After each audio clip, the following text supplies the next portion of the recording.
Olá, galera! Direito Civil, Pessoas e Bens comigo, professora Daniela Matar. Vamos agora para a nossa quarta aula e vamos ainda falar sobre os direitos de personalidade. Você que está iniciando esse vídeo, eu peço que retorne, veja parte 1, 2 e 3, para que você possa se interagir e complementar as suas aulas. Nós vamos falar agora a respeito do nome, artigo 16 do Código Civil, lembrando que o nome é um dos requisitos ou um dos atributos mais importantes em relação aos direitos de personalidade. Então, o nome, ele é um verdadeiro direito de personalidade. Nós temos um doutrinador que fala que o nome é a ética social, ou é o nome social. É como nós somos conhecidos perante a sociedade e perante o outro. Por isso, a importância desse direito de personalidade. Lembrando que o nome, ele sempre tem que promover a personalidade do indivíduo e não reduzir o nome do indivíduo, reduzir a personalidade do indivíduo. E Dani, por que você está falando isso? Porque eu queria primeiro fazer uma pergunta aos senhores. Será que os pais dos senhores, ao registrar os senhores no registro civil das pessoas naturais e escolher o nome de cada um de vocês, eles são livres? Eles possuem liberdade para essa escolha do nome? Sim, Dani, eles possuem, mas nós já temos e nós já falamos daquela velha premissa dentro de sala de aula, que nós só podemos fazer aquilo que o direito permite ou aquilo que o direito não proíbe. E nós temos liberdade, mas nós temos uma liberdade relativa, nós temos uma liberdade assistida. Então isso significa que os pais de vocês possuem a liberdade da escolha dos nomes, contudo é uma liberdade assistida, é uma liberdade relativa, pois de acordo com o artigo 55 da Lei de Registros Públicos, que é a Lei 6.015 de 73, o nome não pode ser fechatório, o nome não pode expor o indivíduo ao ridículo. Todas as vezes que um pai, então, ele chega ao cartório para pleitear ali a certidão de nascimento do filho e que vai dar o nome a qual ele escolheu o filho, se for um nome vexatório, se for um nome ridículo, o registrador ele poderá opor dúvida e realizar um procedimento chamado de suscitação de dúvida ao Poder Judiciário para saber se deve ou se não deve fazer e providenciar o registro daquela criança, daquele indivíduo. Então, tomem cuidado. Uma questão que sempre os alunos me fazem: Dani, pode escolher nomes de outros países estrangeiros? Podem dar aos nossos brasileiros natos nomes estrangeiros? Galera, mais uma vez, a liberdade é assistida. Poderá, desde que não haja, então, aí um constrangimento, um nome vexatório e ridículo. Porque, assim sendo, o registrador ele pode recusar a lavrar essa certidão de nascimento e ajuizar, então, a suscitação de dúvida para que o juiz decida. Então, isso é muito bom falar com vocês. Bom, então, veja só, em relação ao nome, então, está lá no artigo 16 do Código Civil, toda pessoa tem direito ao nome. O nome compreende prenome como sobrenome, O prenome, ele pode ser um prenome simples, como ele pode ser um prenome composto. Então, vamos lá? Eduardo. Eduardo é um prenome, então, simples.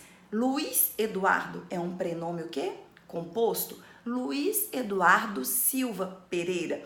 Luiz Eduardo, um prenome composto. Silva Pereira é o que nós chamamos de patronímico, sobrenome, apelido de família, também chamado de cognome. Dani, eu preciso de guardar todas essas palavras sinônimas? Precisa, porque você não sabe qual é o termo que o seu examinador vai pedir para você em uma prova, tá bom? Então, galera, tanto o prenome quanto o sobrenome são elementos essenciais do nome, são requisitos necessários que não pode faltar ao nome de um indivíduo. E nós temos também o que nós chamamos de agnome. Agnome é um elemento secundário, é um elemento acessório, então, portanto, ele é dispensável ao nome, tá certo? No nosso território brasileiro, é muito difícil nós controlarmos pessoas que possuem o mesmo nome. Então, o agnome, como elemento secundário, como elemento acessório, ele vem para que possa ser evitado a homonímia, que são os nomes iguais. Mas dentro do nosso território, isso é muito difícil. Então, é por isso que dentro da própria família, A lei, então, ela faz com que a gente evite homônimos. E como que nós vamos evitar que o pai tenha o mesmo nome do filho, que o avô tenha o mesmo nome do neto? Então, utilizando do agnome, que é um elemento secundário ao nome. Então, quando nós utilizamos das expressões neto, filho, júnior, sobrinho, são agnomes que são dispensáveis ao nome, tudo bem? Mas para evitar a questão da homonímia dentro da mesma família e para que as pessoas não tenham o mesmo nome dentro da família, aí sim será indispensável e nós teremos que usar a questão do agnome. Então, se eu tenho um tio na família que se chama José Carlos da Silva Pereira, tá? E o sobrinho vai ter o mesmo nome, então José Carlos da Silva Pereira, sobrinho. Então eu tenho ali um prenome com um sobrenome, mas um agnome que foi acrescido ao nome. E eu tenho também o vocatório. O vocatório é o apelido, tá? Que pode ser acrescido ao nome daquela pessoa. Então, eu tenho um apelido de qual é notório, em que a pessoa é conhecida, ela pode acrescer aquele apelido. Então, exemplo é a Xuxa, Maria das Graças, Xuxa Meneghel. Então, o Xuxa, ele é um vocatório, ele é um apelido que então ele é colocado. Tem algumas doutrinas que fazem uma diferença do vocatório, tá? Se ele seria um apelido público notório ou se seria um apelido que advém de uma raiz. Mas boa parte das doutrinas não faz essa diferença. Basta que seja um apelido público e notório, tá bem? Até porque nós temos o pseudônimo. O pseudônimo também, pelo próprio artigo 19 do Código Civil, é um nome fictício, é um apelido, que também aí algumas doutrinas então chamam vocatório, chamam pseudônimo, lembrando que o pseudônimo também, que é o apelido pela qual a pessoa é conhecida, tem a mesma proteção do nome. Tudo bem, galera? Artigo 19 do Código Civil. Então vejamos, tá? Vou utilizar meu próprio nome então, Daniela Costa Soares. Esse foi o meu nome de batismo em que os meus pais, diante da liberdade assistida e escolhida, escolheram para mim. Então, Daniela, prenome simples, Costa Soares, é o meu apelido de família, é o meu cognome, é o meu patronímico, tudo bem? Mas veja só, eu casei e quando eu casei, eu acresci no meu sobrenome Matar. Daniela Costa Soares Matar. Então, o que eu quero falar para vocês? Pessoal, vige a regra no nosso ordenamento jurídico da mutabilidade ou da imutabilidade do nome. Ou seja, pode haver ou não pode haver alteração do nome, uma vez que você já tem aquele registro realizado quando do seu nascimento em sua certidão de nascimento. A lei é clara de registros públicos, tá? E ela reza o seguinte, que como regra geral, o nome ele é imutável.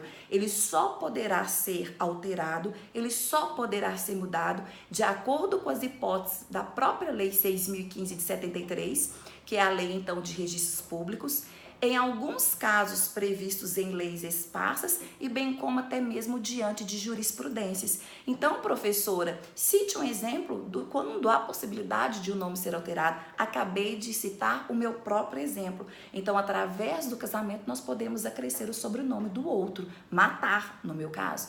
Em caso de separação, em caso de divórcio, também nós poderemos alterar, porque nós poderemos voltar a usar o nome de solteiro ou de solteira.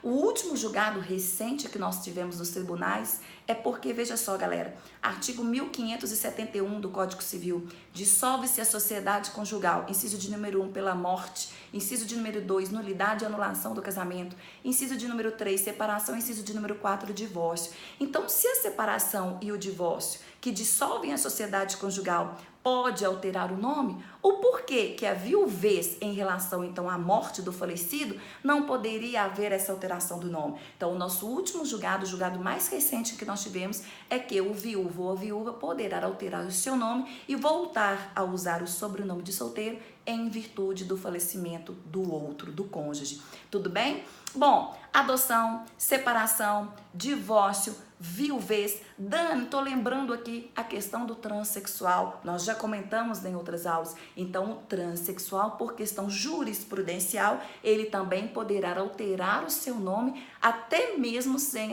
a cirurgia de redesignação, de acordo com o provimento de número 78 do Conselho Nacional de Justiça, provimento 73 de 2018 do Conselho Nacional de Justiça que nós tivemos. Então, uma outra questão para os senhores. Bom, Dani, além disso, pode haver outras espécies de alteração de nome? Pode. Para crescer, por exemplo, sobrenome do padrasto. Para crescer, por exemplo, o sobrenome o quê? Da madrasta. Até porque os senhores já sabem, nós já conversamos muito isso em sala de aula, de que hoje nós podemos ter a dupla maternidade ou a dupla paternidade, o quê? Na certidão de nascimento. Um sujeito, ele pode ter, então, dupla paternidade, dupla maternidade, faça o reconhecimento, então, de uma paternidade socioafetiva. Então, diante de uma paternidade socioafetiva também, poderá haver alteração de quê? Do nome. Galera, também poderá haver alteração do nome, por exemplo, em proteção a testemunhas. Em relação a uma adoção, poderá haver alteração do nome daquela criança, do sobrenome também daquela criança. E a própria Lei de Registros Públicos 6.015 de 73, no seu artigo 56, reza de que, ao completar a maioridade, então 1 ano após completar a maioridade, poderá a pessoa também alterar o seu nome. Então essas são as possibilidades, são os exemplos que eu trouxe para os senhores, para que vocês possam realizar uma boa prova. Detalhe, quero fazer um comentário que nós temos uma lei 13.484 de 2017, que dispõe que as alterações dos nomes, então a retificação do nome, poderá acontecer via extrajudicial no registro civil das pessoas naturais. Essa lei ainda não foi regulamentada no sentido de que quais são as espécies de retificações extrajudiciais que então o registrador poderá fazer. Porque até então, pessoal, antes dessa lei, como que funcionava? A retificação do nome, ela tem que ser judicial, tá? Inclusive quando nós temos menores, porque nós precisamos da presença do Ministério Público. E então, a Lei 13.484 de 2017, ela trouxe a possibilidade da retificação do nome via extrajudicial. Mas ela não foi regulamentada no sentido de que, quais são as possibilidades dessa retificação? Quando, por exemplo, então, nós sabemos que a gente tem um reconhecimento socioafetivo da paternidade socioafetiva que pode acontecer extrajudicial. Então, claro, poderá acontecer, então, essa retificação extrajudicial. O casamento, então, vai acontecer de uma forma extrajudicial. Então, a gente verifica que essa possibilidade que a lei nos trouxe é de uma retificação em grafia, em erros. Então, se uma certidão de nascimento, ela tem um erro de grafia, por exemplo, um Daniel ao invés de Daniela, essa retificação poderá acontecer de forma extrajudicial no registro civil das pessoas naturais. Tudo bem, galera? Então, artigo 16 para os senhores. Artigo 17 do Código Civil. O nome, ele somente pode ser utilizado com autorização da pessoa. Direito da personalidade, tá certo? O artigo 18, até mesmo para fins comerciais. Então, o nome, seja para qualquer tipo de publicidade, mesmo que não seja difamatória, só pode ser realizada com consentimento da pessoa. Para fins comerciais, até mesmo pessoa pública, só pode realizar com o seu consentimento. Lembrando que o nome, ele faz parte, então, da honra, ele faz parte da imagem, ele faz parte da identidade pessoal. E todas as vezes que esse nome seja, pela maneira como for acontecer essa violação dessa integridade moral do sujeito, há possibilidade de perdas e danos, de acordo com o artigo 12, 186 e 927 do Código Civil. Um beijo para vocês e até!